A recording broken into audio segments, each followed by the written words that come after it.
Assalamualaikum warahmatullahi wabarakatuh. Salam sejahtera untuk kita semua. Halo kawan-kawan akuntansi, apa kabarnya? Semoga kalian selalu sehat dan baik-baik saja. Kali ini, saya, Fauzan Zahar, akan memaparkan sebuah materi di mata kuliah pendidikan kewarganegaraan, yaitu materi tentang hukum. Namun, saya tidak akan sendirian untuk memaparkan materi ini. Saya akan dibantu dengan 4 orang rekan saya, yaitu ada Nurul Aisyah Ramadanti, ada Salwa Aulia Suwandi, ada Bima Nuraini, dan ada Muhammad Fajar Prasetyo. Penasaran pemaparan materi ini seperti apa? Dan kalian ingin tahu hukum itu apa? Yuk kita lihat pemaparan materinya. Pengertian hukum menurut para ahli. Yang pertama, Plato. Menurut Plato, hukum adalah peraturan yang tersusun secara sistematis membentuk sebuah sistem yang mengikat masyarakat. Yang kedua dari Aristoteles. Aristoteles menegaskan bahwa hukum juga mengikat hakim dalam melaksanakan tugas. Kemudian yang ketiga dari Austin. Menurut Austin, hukum adalah alat pembimbing yang diberlakukan oleh pihak yang berwenang. Kemudian yang keempat dari Cicero. Menurut Cicero, hukum sebagai hasil pemikiran atau akal yang tinggi yang bertugas mengatur tentang hal yang baik dan buruk. Kemudian yang kelima dari Utrecht. Menurut Utrecht, hukum merupakan himpunan petunjuk hidup yang mengatur tentang tata tertib dalam masyarakat.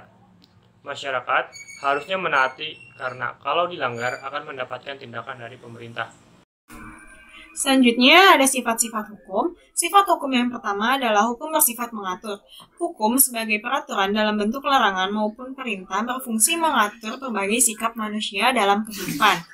Tujuannya untuk menciptakan keteraturan, keamanan, dan kedamaian dalam hidup bersama. Hukum diciptakan untuk melindungi hak setiap orang dan menjaga keseimbangan antara berbagai kepentingan yang ada dalam kehidupan bangsa dan negara. Yang kedua, hukum bersifat memaksa. Adanya sanksi bagi pelanggar hukum atau aturan membuktikan bahwa hukum bersifat memaksa. Hukum juga memiliki kekuatan dan juga kewenangan untuk memaksa setiap orang mematuhi peraturan. Yang terakhir, hukum bersifat melindungi. Harmonisan antara ketertiban dan keamanan perlu dijaga demi tercapainya kedamaian. Ketertiban dan keamanan merupakan pencerminan keterikatan dan sikap disiplin yang tidak dapat dipisahkan. Kedua nilai tersebut berpasangan dan selalu harus diserasikan supaya tidak mengganggu masyarakat maupun pribadi-pribadi yang menjadi bagiannya. Selanjutnya ada tujuan hukum. Menurut Surjono Sukanto tahun 1993, norma atau kaidah hukum bertujuan mencapai kedamaian dalam kehidupan bersama. Kedamaian dapat tercapai dengan keharmonisan antara ketertiban dan kedamaian. Dan pendapat Dr. Wirjono Projodikoro SH bahwa hukum bertujuan mewujudkan kebahagiaan, ketertiban, dan keselamatan dalam kehidupan bermasyarakat. Sedangkan menurut Profesor Mr. Dr. L.J. Appledorn, dalam bukunya ia menegaskan bahwa hukum ada untuk menciptakan kedamaian dan keadilan. Keadilan yang tercipta karena hukum ditentukan oleh kesadaran etis. Dengan demikian, keberadaan hukum dalam kehidupan sangat bermanfaat bagi setiap orang, sebab memberikan kepastian hukum bagi setiap orang merupakan tujuan utama dari sebuah hukum. Tujuan hukum pada dasarnya merupakan sebuah alat untuk memanusiakan manusia. Di dalam hukum terdapat teori-teori tujuan hukum. Yang pertama, ada menurut teori etis, hukum bertujuan menciptakan keadilan. Sedangkan menurut teori utilitas, hukum bertujuan memberikan kemanfaatan bagi semua orang. Jika kedua teori ini digabungkan, maka hukum bertujuan memberikan keadilan demi tercapainya kehidupan yang tertib. Dengan demikian, dapat disimpulkan bahwa hukum bertujuan mendatangkan kemakmuran bagi masyarakat, mengatur tata laku kehidupan manusia sebagai pedoman bertingkah laku, menjamin ketertiban dan keamanan, sebagai wadah terwujudnya keadilan sosial, dan juga sebagai sarana penggerak pembangunan.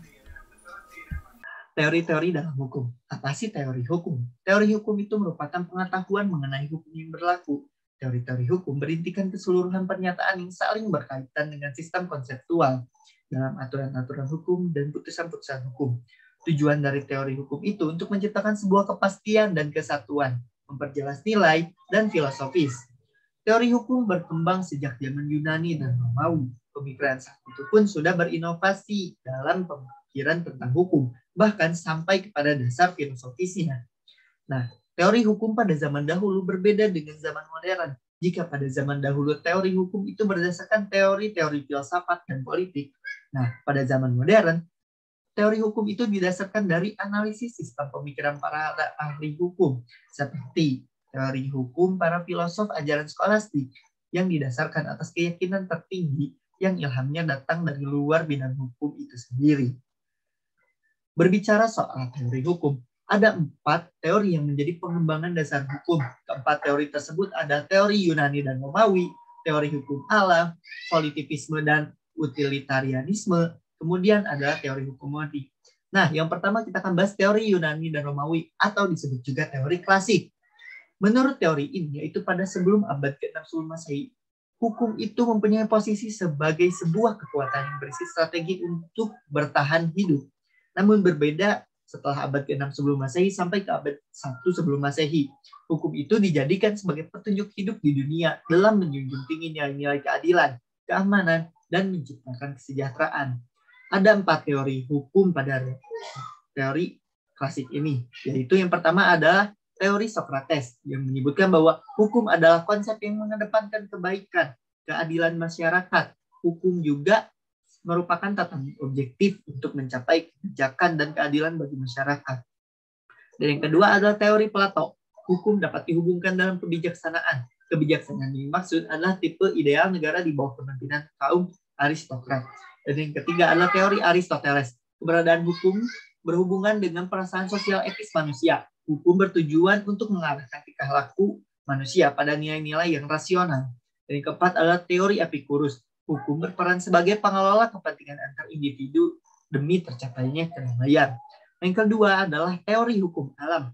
Teori hukum alam ini diperkenalkan pertama kali oleh Aristoteles. Aristoteles itu membagi sifat hukum ke dalam hukum yang bersifat khusus dan universal. Nah, hukum bersifat khusus yaitu adalah hukum positif, yang dengannya adalah suatu negara yang tentu dijalankan. Sementara hukum bersifat universal adalah hukum alam, yang dengan prinsip-prinsipnya yang tidak tertulis, diakui oleh semua umat manusia. Nah, menurut teori ini, ada 2 jenis hukum yang berlaku, yaitu hukum positif, atau yaitu hukum yang ditetapkan penguasa. Sekalipun hukum itu disebut tidak adil, tetapi hukum itu harus dipatuhi. Dan hukum yang kedua adalah hukum yang lahir tanpa pengetahuan pandangan manusia. Nah, yang ketiga adalah positivisme dan utilitarianisme. Menurut Albert Lionel Adolphus Hart pada tahun 1907, ia merupakan seorang pengikut positivisme, diajukan dalam berbagai arti dalam positivisme itu tersendiri. Yang pertama adalah hukum adalah perintah. Kemudian, yang kedua adalah analisis terhadap hukum.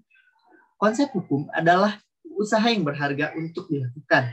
Analisis yang demikian ini berbeda dengan studi sosiologis dan historis, serta berlainan pula dari suatu penilaian kritis. Yang ketiga adalah keputusan. Keputusan itu dapat dilakukan atau didedukasikan secara logis dari peraturan-peraturan yang sudah ada terlebih dahulu, tanpa merujuk kepada tujuan-tujuan sosial ataupun kebijakan serta moralitas. Yang keempat adalah penghukuman secara moral, yang dapat ditegakkan dan dipertahankan oleh penalaran, yaitu oleh penalaran rasional, pembuktian ataupun pengujian. Yang kelima adalah hukum sebagaimana diundangkan, harus senantiasa dipisahkan dari hukum yang seharusnya diciptakan atau ya pula yang diinginkan. Nah, berdasarkan teori ini dapat disimpulkan bahwa hukum adalah perintah yang harus dilakukan. Kemudian keputusan yang dilakukan didedukasikan secara logis agar penghukuman dapat ditegakkan. Dan hukum yang diundangkan harus dipisah dari hukum yang diciptakan. Nah, teori yang terakhir adalah teori hukum murni. Hal Cancer, yaitu ada pelopor area ini. Buku yang terkenal ada Rainer atau ajaran hukum murni. Teori hukum murni ini lazim dikaitkan dengan mazhab Bina. Mazhab Bina mengatakan teori hukum pencairan pengetahuan yang murni.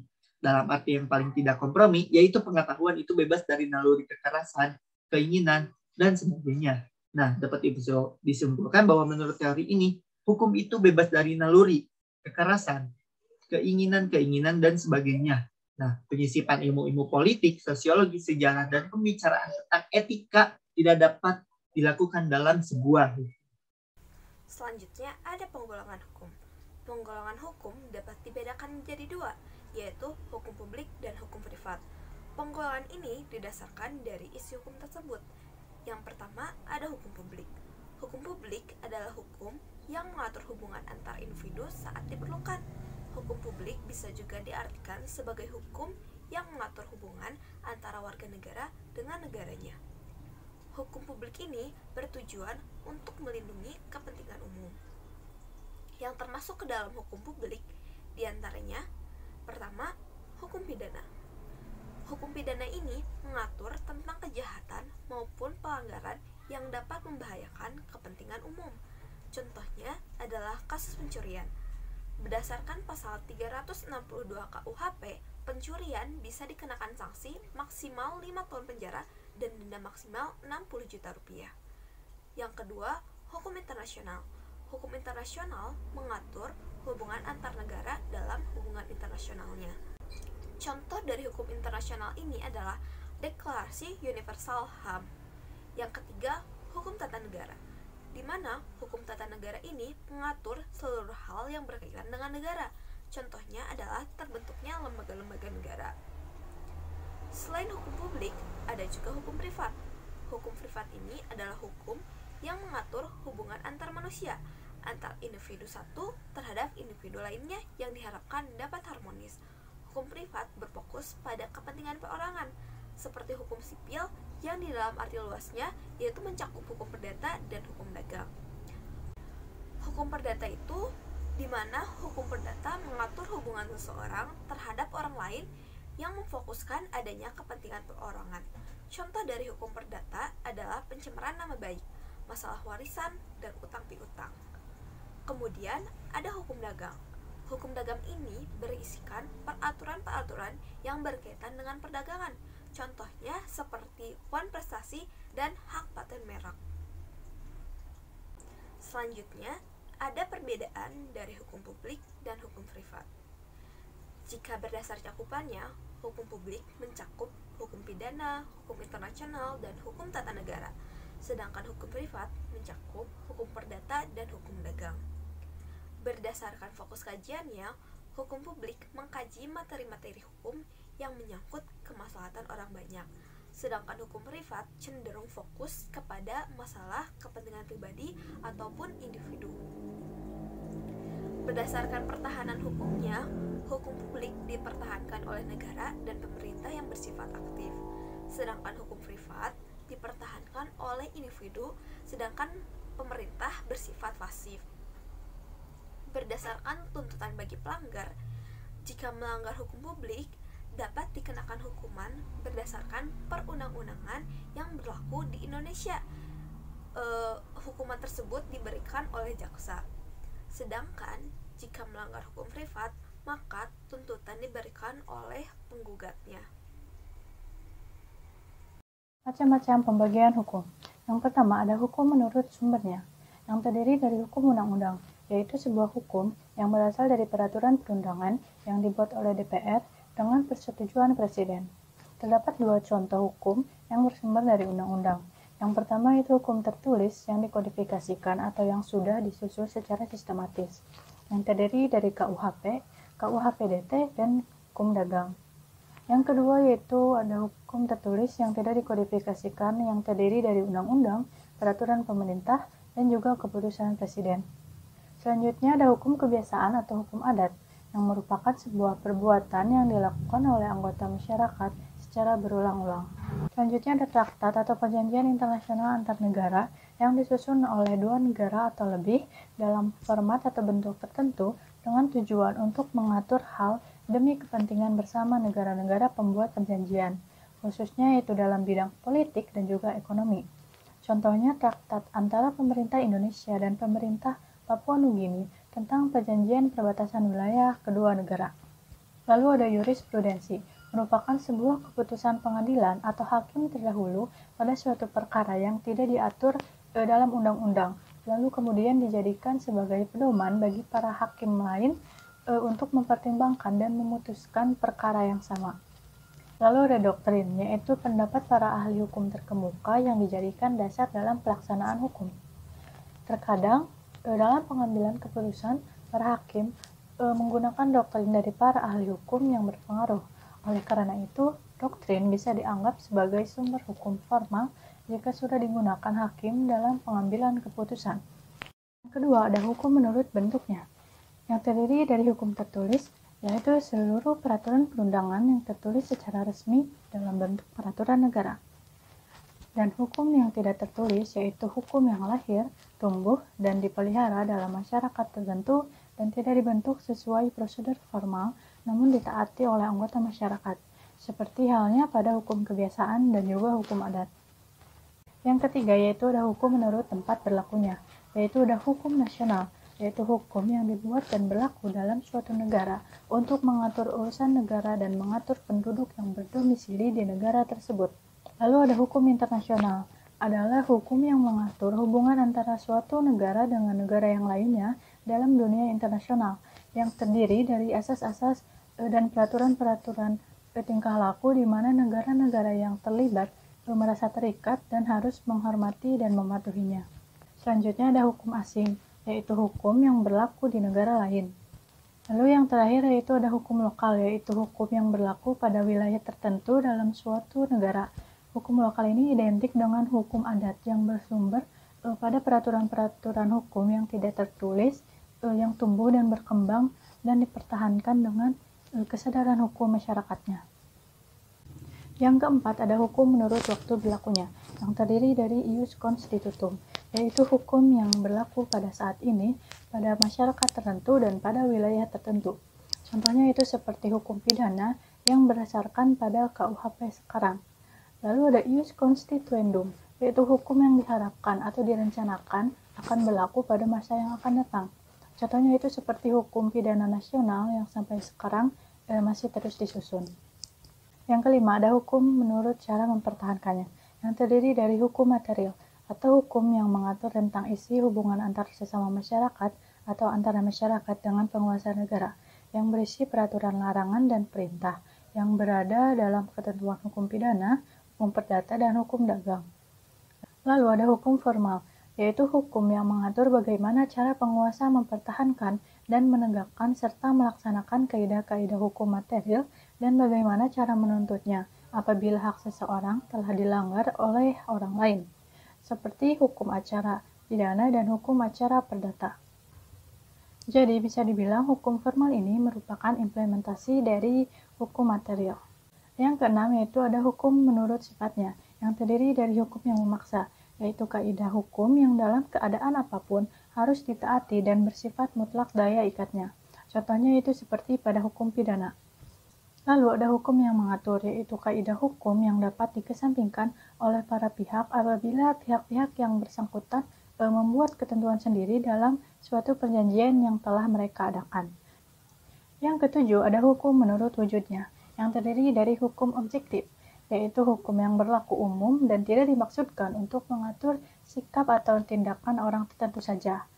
Lalu ada hukum subjektif, yaitu hukum yang timbul dari reaksi hukum objektif yang dihubungkan dengan orang tertentu dan berlaku bagi orang-orang tertentu dan kemudian menjadi hak dan kewajiban bagi orang tersebut.